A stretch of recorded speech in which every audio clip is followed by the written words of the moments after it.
Amen. Rabotai, today's a very special day. It's a day of second chances. And that's a big lesson in our lives. A day of second chances means we realize that not all is lost if a person makes a mistake. That he's able to come close to Hashem no matter where he's been and no matter what he's done. And more than that, it's that we request it from Moshe Rabbeinu. We don't want to miss out. We want to do for Hashem. And Hashem gave us the special day of Pesach Sheni, and we hope that in the merit of Pesach Sheni, Hashem will bless us and our families with all that is good. It's an energy of chesed today. It's a beautiful light in the world. Everybody should read some Tehillim, give some tzedakah, be extra kind. Come home, you tell your wife, Dada Ragaya. Absolutely, sure. I'll help you shop. No problem. 2 bouquets? I don't know about 2 bouquets. I bought 2 weeks ago. What do they call those flowers? The nice ones. The one that lasts for a year? Yeah, no, the one that lasts for like 3 months. For 3 months. This one, the orchids. Orchids. Orchid? For the last 3 months, можно? Yeah, why not? Never know. The last one I bought didn't last so long. This one, Baruch Hashem, we learned how to water it, and it's good. Pay a few dollars and it lasts. Anyway, we are this week in Parashat Emor. What does Emor mean? Emor means to say. You're going to come home and your child is going to ask you, Papa, what's the Parashat this week? You're going to say, I got this. Parashat Emor. He's going to say, what does it mean? Emor means to say. Let's read the Parashat. Vayomer Adonai el Moshe. God says to Moshe, Emor el quranim. Speak to the quranim, Bnei Aharon, the children of Aharon, ve'amarta alehem. And this is what you should say to them and speak to them. The Gemara says, I don't understand. Speak to the quranim and say to them. It's redundant. You're saying double. Why do you need to say speak to the quranim and say to them? That's question number 1. What am I telling them? That they're not allowed to become impure for dead bodies. A Kohen is not allowed to be in a cemetery. Kohen wants to go visit his babule in the cemetery, even his father buried already, God forbid. He wants to go visit him, he cannot. Le'nefesh lo yitama be'amav. Even the soul and stuff like that. Even the soul. That's why when they bury, usually the Kohanim should buy a plot by the edge. By the edge, you come outside of the fence, you say your Kaddish, you go home. You don't walk inside ever. When they bury the Kohen, the Torah says he has to become impure, you're right. And he becomes impure for 7 close family members. They are his wife, his father, his mother, his father, his son and daughter, his brother and sister. These are the 7 close family members that a person mourns when they pass away. Le'nefesh lo yitama. So our rabbis want to know, I don't understand something. You say to the Kohanim, and you should say to them, double. Says the Gemara, you know what this means? It's to teach you le'azhir gedolim al ktanim, to be mazir, to make the elders careful about the youngsters. That means if the elders follow Torah and mitzvot, and the youngsters are nowhere to be found, that's very bad. Tell the elders to teach the younger generation. Le'azhir gedolim al ktanim. Generally, le'azhir means to make them careful. Now I want to bring to you a story that's a very touching and very deep story, and we'll analyze the story. There was a lady, her name was Rachel Shif. Rachel Shif. This lady, Rachel Shif, was a very blessed lady, a blessed girl, I should say. She had a voice that was the nicest voice. To my son last night. The story I said to my son last night. My daughter last night. How did you hear the story? I heard it a long time ago. Rachel Shif, everybody heard the story. Rachel Shiv had a voice that was an unbelievable voice. Unbelievable. What a voice she had. So she used to sing in all Hasidic circles to all ladies, bat mitzvah, etc. And her reputation starts to go throughout the town in Europe. And one day some producer, man, whatever it is, finds out about this girl. He decides he's going to sneak into the bat mitzvah in the back. He hides behind the mechitza and he hears her sing. He hears this girl sing. Rachel, he says, it's unbelievable. This girl's voice, it's once in a generation it comes such a voice like this. Unbelievable. So he finds this girl on the street. He introduces himself. Says to her, listen, your voice is not a regular voice. And if you stay in the Jewish community, how far are you going to get already? You're going to sing at bat mitzvahs. You're going to do 2-3 events. Azak Baruch. That's as far as it's going to get. He says, if you come with me, you sign this contract, I will make you the most famous singer in all of Europe. You're going to be number 1 in all of the billboards. Just say, give me the green light. Sign the paper and we're going to do it. She's a young girl. She wants to say yes. And she says, I need to think about it. few days later, he sends her a gift. Comes back to her and he says to her, no, what did you decide? What did you decide? She said, I need another few days to think about it. He's putting pressure on her. David. He says to her, what are you going to do in this community? There's nothing here for you. Come with me. You're going to be olam umloam. I'm going to show you. She comes to the rabbi, the Admor, I think Mirovshitz. She comes to the Admor and she says to him, Rabbi, there's this man, he's offering me olam umloam, the whole world he's offering me if I go and start my singing career. The rabbi hears her out, and the rabbi, he approaches her as follows. He says, listen, which part of the deal that he's offering you is really attractive to you? What do you want? He wants to see, what does she want? The girl says, you know what I want? I want to be famous. Fame. I want the fame, the glory. He's offering me the spotlight. I'm going to be known all over the world. The rabbi says, he thought about it for a second. He said, listen, if I promise you fame, but in a different way, it's not going to be necessarily fame from you, but it's going to be fame from a child you will bring to the world. If I promise you, you're going to have a child who's going to illuminate and he's going to be world-renowned famous, you're going to give up your fame? She thought about it. She wiped the tears off her face. She said, yeah, I'll do it. No problem. I walk away. She walks away from the deal. She tells the guy, no, thank you. She ends up marrying. She has a son. She names him Shmuel. Shmuel, his last name was Wozner. He was the Rabbi Wozner who passed away in 2015. How many people came to Rabbi Wozner's funeral? Thousands. He had over 100,000 people at his funeral. Do we understand what 100,000 people at his funeral in Israel on a Saturday night? 100,000. Over 100,000. Somebody should have recorded it. They did record it. Yeah? Vada, you could Google it. You're gonna see. No, Oh, just 15, just saying. 16,000. I'm recording. Oh, I'm sorry. Oh, over 100,000. He was of Hasidic background. The rabbi escaped the Holocaust. Under the hand of Hashem was always watching him. When he was 15 years old, when he went to learn in Chachmei Lublin, that was Rav Meir Shapiro's yeshiva. Rav Meir Shapiro was the rabbi who started the Daf Yomi in 1930. It's almost 100 years for the Daf Yomi. In 4 years' time, we're going to have a siyum. Be'ezat Hashem, I will invite everybody. We will all go to MetLife Stadium to what? To celebrate the Daf Yomi. Every day to learn a page of Gemara. He learned in Chachmei Lublin. When he was 15 years old, he went to learn there, and his mother puts her hand on his shoulder. She says, Johnny Onesh, study well. I gave up something very special for you. And he never knew what it was. And what did she give up? She gave up her singing career.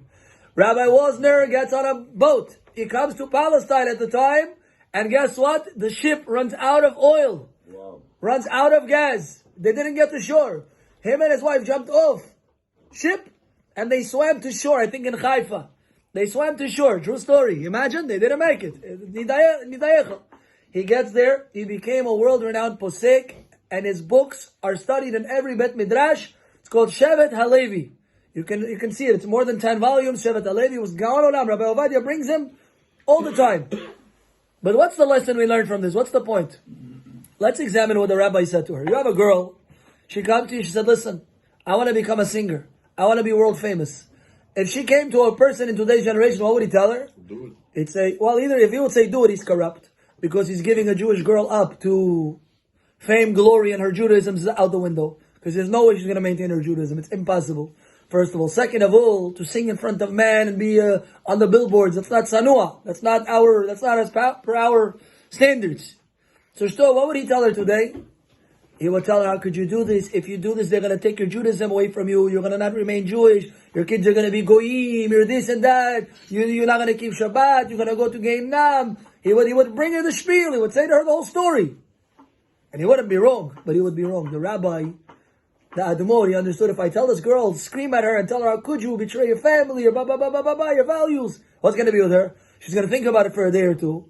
It's going to be a difficult decision, but eventually when you got this guy offering you a lot of money, he's offering you a lot of fame, and you got all the pressure on this side, what are you going to do? You're going to choose the side with what? That's easier to live.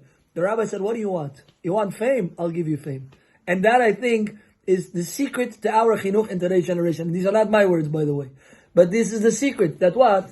When you make your quranim, children, to focus and walk in the ways of Hashem, you don't tell them, it's Shabbat today. Kainam, not allowed, ba ba ba ba ba ba ba. Speaking to your child like that today, it doesn't work anymore. Why? Because the essence of fear in the generation is not where it should be. We were once scared. They would tell you police officer. They would tell you whatever it is, right away you would behave. Today tell your child, police. Who cares, police? I don't care. Why? They're not scared of nobody. Everybody knows their rights today. 5, 6, 7, 8 years old. Nobody's scared of anybody. So to come and to lay the law down and pressure, etc., not always a smart thing to do. And we said a story. King Solomon had a father. His name was David HaMelech. Solomon's father, David, was embarrassed. Ayom v'norah, he was embarrassed. They threw rocks at him. They called him 5 horrible names, the worst names. Moavi, Rotzeach, a killer, a Noef, an adulterer, the worst names. Who calls him this name? Shimei ben Gera. Did they kill him? They didn't kill him. They don't kill him. Now before David died, he says to Solomon, this guy Shimei, make sure he doesn't reach old age. Take care of him. Solomon doesn't want to just go and kill him, whack the guy, doesn't look good. I don't know why, it's more reasons than that, obviously, it's not just a political thing. What does he do to Shimei? He says, listen, I'll make you a deal. You today are going to go to Jerusalem, and you're never going to leave Jerusalem. The day I find out you left Jerusalem, I'm going to kill you. It's your death penalty. Now if somebody made you a deal like that, they say you go to Jerusalem, and you're going to live in Jerusalem, and stop with it in Jerusalem, live your life, nobody's going to touch you. You leave Jerusalem, you're going to die. Would you ever leave Jerusalem? You'd never leave. And guess what? He fell in the trap. He left Jerusalem, they found out and they killed him. What? How could this be? So you have another person. Certain quranim were not allowed to leave Jerusalem outside of the Homa of Yerushalayim. And these quranim, they never left. Why? What's the difference? In one case, you choked him. In one case, you told him you can never leave. You can never and you must. Never and must. And you choked and you choked and you choked.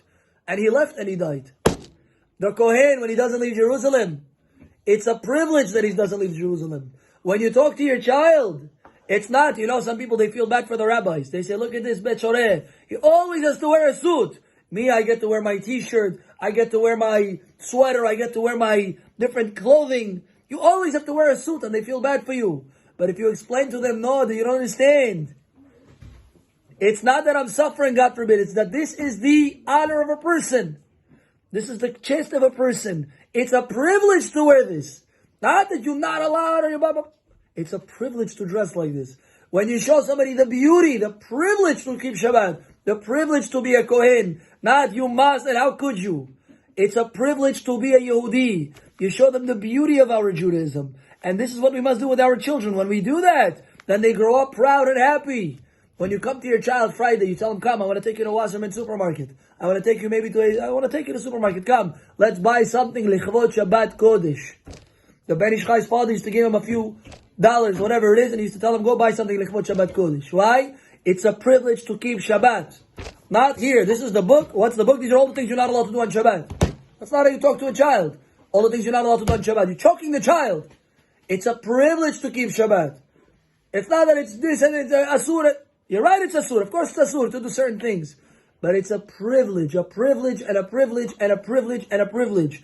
And this is how we have to present it to our kids. Baruch Hashem, it's Shabbat. Baruch Hashem, we're Jewish. Baruch Hashem, we have the Torah. You're right, I can't come to synagogue in flip-flops and shorts. But that's, this is a burden. When you feel it's a burden, it's very hard to keep. You don't want to keep. But when it's a privilege, look how lucky we are. Asher b'harbanu mikol hamim. We come to synagogue on Shabbat with our suits, fancy, with our nice shoes, our nice tie, prepared, with our shляпas. Perfect. You put on your $20,000 watch. Shabbat. It's a privilege to keep Shabbat. Not cocktail jail cell. What's wrong with you? You don't know how to come to synagogue. This is how you dress. He doesn't want the child. I tell you a personal story. A few weeks ago, we bought my son a bunch of new shirts. Why?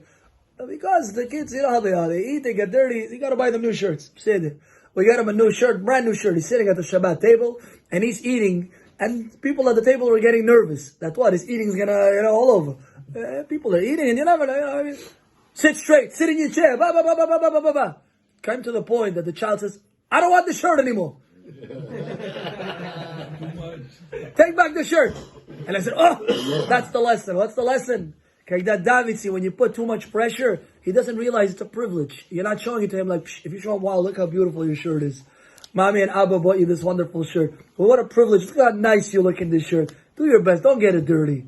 It's a completely different story. 100%. Now he works on himself. He doesn't want to get it dirty. Why? Now it's a privilege to wear it. But don't do it and don't say it. He panics the child. He says, I don't want this. Take back your shirt. Why do I need this out of this out? when we deal with the next generation, if there's no simcha, and these are the top mechanchim are saying this, the only way that Judaism will remain in our families is if there's happiness in your family. Ask yourself, what does my Shabbat table look like? Is it a happy environment? Or it's not prison? Sad, kiddush. If it's all with pressure, that's not good. The children don't relate to it. It's too much pressure. When he goes on the street, his friend gives him a hug. When he goes on the street, his friend gives him a kiss. When he goes on the street, he fits in. Comes home, too much pressure. Yes, you gotta know that Judaism is not only about pressure. Judaism is to be fun. And we'll finish with this. That's the Gaon of Moshe Feinstein. It said, we had many tzaddikim who came from Europe. They sacrificed everything for their kids. What happened to these kids? What's the answer? He says the parents are not keeping the Torah with joy. They didn't have the joy when you come home. You say to your kids, Yishtabach Shemo, Shabbat Kodesh, Baruch Hashem, it's Shabbos. Yeah? You start to sing. Maybe you do a dance with your kids. And I know you're going to say, I don't want to dance on Shabbat. Oh, relax. Hold your kids. Nobody says jump in the air. Just do a quick, I don't know, hold them by the hand. Something special that they should feel today is Shabbat. Make fun a little bit. Our kids like that, they will never leave Shabbat because they realize Shabbat is holy. Shabbat is special. The best food is on Shabbat. The best Divrei Torah. Everybody's in a good mood. Not sad, start, That doesn't help anybody, especially in today. So when the Torah says, Le'azhir ha'gedolim al ha'ktanim, Le'azhir ha'gedolim al ha'ktanim. So too, a person with a spouse. Yeah? Person with a spouse. Sometimes they get married, and this is the spouse relationship. Yeah? The guy asks me if the girl's a little more religious than me. Can I get married to her? I said, of course. Why? You're going to get married. She's here, you're here. Hopefully, if you learn Torah, you're going to elevate. But guess what? The girl, she's busy with the kids, busy with the family, busy here, running there. On top of that, many times she has a full-time, I have no idea how these women have full-time jobs. How's it possible? Just do all the laundry, just do all the cooking. I can't say too much, I'm recording. But it's craziness. Unbelievable. Erase that, Rabbi. We're gonna believe it. But on top of that, we expect them to take care of the kids and we expect them to grow spiritually. It's very difficult. To be honest, it's very difficult. To keep in shape. Huh? To keep in shape. And to keep in shape, Michelle. God forbid, she gains 2 pounds right on the very bad. So the idea is that the man, he grows and he wants his life to grow also spiritually. What is he going to do? He's going to come home. I can't believe it. You dressed like this. Look at your Facebook status. Look at your this. Look at your... Very nice. Is anything going to change? Are you going to get the desired results? You're going to get 0 with change. 0. Nothing with cheese. Nothing. A smart chacham, a husband, he says, what do I want to get right now? I want results. How do I get results? You got to start with a positive approach. She dresses tsanua. Wow, look how beautiful your head covering is. Look how beautiful your tzaniut dress is. Unbelievable. I'm so lucky. Whatever it is. Always to be positive. And I prove from the Gemara. The Gemara says 3 things before Shabbat you tell your wife. Isarten, did you do maaser? Eraften, did you make the eruv? Hadliku et haner. Please light the candle. The Gemara says, when you say light the candle, you know you have to say to them, Hadliku et haner. Please light the candle. Say it in a nice light way. Benichuta. Says the Gemara, why do I have to say it nicely? Light the candles! It's 8:15! I don't know, right? No. Benichuta. Nicely you have to say it. Why nicely you have to say it? Nicely you say light the candles, says the Gemara, for them to accept it from you. What is the Gemara saying? That if you say something in a gruba way, chances are they're not going to listen to you. Chances are you're not going to have the results that you want. You want to be momentous. You want your children. You want to be Le'azhir ha'gedolim al ha'ktanim. It's not just... Yeah. It's all about what, Rabotai. Now again, don't misunderstand what I'm saying. I am not saying that Papa tomorrow becomes a marshmallow. I'm not saying that. The Gemara does say you need 2 hands in parenting. It's called good cup, bad cup. You do need it. You need to be tough sometimes. And the Gemara says also with your spouse and with your Yetzer Hara, you need to have a balance. You cannot be anything goes. Of course not. But the general approach in chinuch is the right hand brings close and the left hand pushes away. The right hand is your stronger hand. That means it has to be much more positive than negative. Sometimes you got to reprimand the child. Sometimes you got to put him on his knees for 8 minutes, right? Sometimes you got to show him who's boss. One guy's nodding. But the point is that you got to show him who's boss. But the general approach is in a positive way. You got to compliment. I have to compliment. We have to bring up our families to simcha, kedusha. Then you'll have le'azhir ha'gedolim al ha'ktanim. You show the child, you know you're a kohen. You know what that means? You're chosen for God. We don't go to cemeteries. We don't touch dead bodies. Not because, you're not allowed. So many rules. Why? We're privileged. We're elevated. We're different status. We're quranim. I'm a different status. It's a different story already. Once you give somebody a status, he wants to do for you. He wants to behave. Rabbi Shimon Bar Yochai had a grandson off the derech. Who brought him back to Teshuvah? Rabbi Yehuda Hanasi. How did he bring him to Teshuvah? Hello. He told him, I'm going to make you chief rabbi. Not chief rabbi, you're going to be a rabbi. I'm giving you smicha. Me? You, smicha. I'm off the derech. You're going to give me smicha? I'm going to give you smicha. He brings him to the Bet Midrash. He starts calling him Rabbi. Maybe a little like this to him. Starts giving him a little kavod. This guy is Yetzer Hara bothers him. He wants to go hang out with his friends. The rabbi says, I made you rabbi already. You're already a man of stature in all of our eyes. You cannot. It's not for you already. He elevated him. He showed him he's elevated. And he said, Rabbi, I promise you I won't leave the Bet Midrash. And he became a big tzaddik. Why? Because you elevated the person. Let us learn. To elevate what? Our children, our families, ourselves. To remember that Judaism does have positivity. It's not all about do and don't do. There's a lot of positivity. There's a lot of happiness. A lot of shirei Shabbat. Ki yesh mera Shabbat. To be happy. And Yehei Ratzon. Hashem will bless us and our families with much simcha and much nachat. V'chein Yehei Ratzon and Omar. Amen.